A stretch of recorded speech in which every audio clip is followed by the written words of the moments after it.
connaissez peut-être les fintechs, ces startups qui révolutionnent le monde de la finance. Mais avez-vous entendu parler des consultech, ces entreprises qui sont peut-être en train d'ubeuriser l'industrie du conseil en management?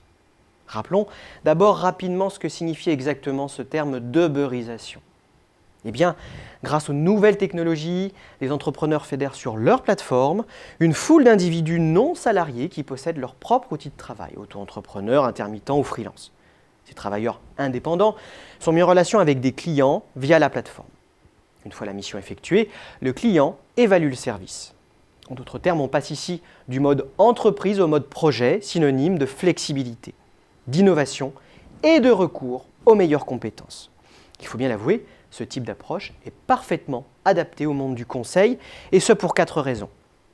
D'abord, c'est une réalité. Les consultants indépendants sont de plus en plus nombreux, conséquence d'un certain désenchantement vis-à-vis du métier de consultant exercé au sein des cabinets traditionnels.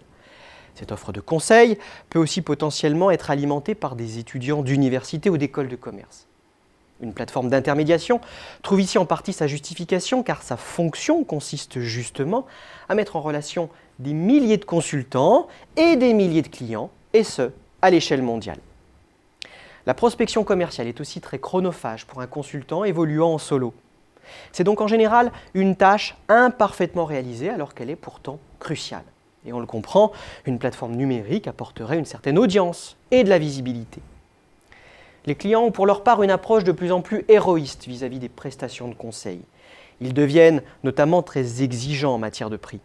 Là encore, les plateformes numériques apporteraient clairement une réponse à ce besoin. En effet, les coûts de structure seraient naturellement plus faibles que dans un cabinet traditionnel et les prix alors pratiqués moins élevés. Enfin, le modèle historique du conseil est marqué d'une certaine opacité. Les clients paient des honoraires élevés pour des solutions qui ne démontrent pas toujours leur efficacité.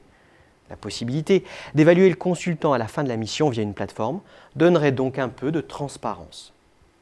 Vous l'aurez compris, les plateformes de type Uber sont particulièrement adaptées au conseil. D'ailleurs, un certain nombre sont en train d'émerger dans la profession. Ces consultech sont pour la plupart anglo-saxonnes, à l'image de Business Talent Group, Hurley Nerd ou Eden McCallum. En France, Experdeus tente de se faire une place.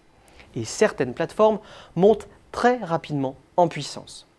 Imaginez que Hurley Nerd, lancé au sein de Harvard Business School en 2013, référence actuellement autant de consultants que McKinsey créé dans les années 1920, c'est-à-dire plus de 9000.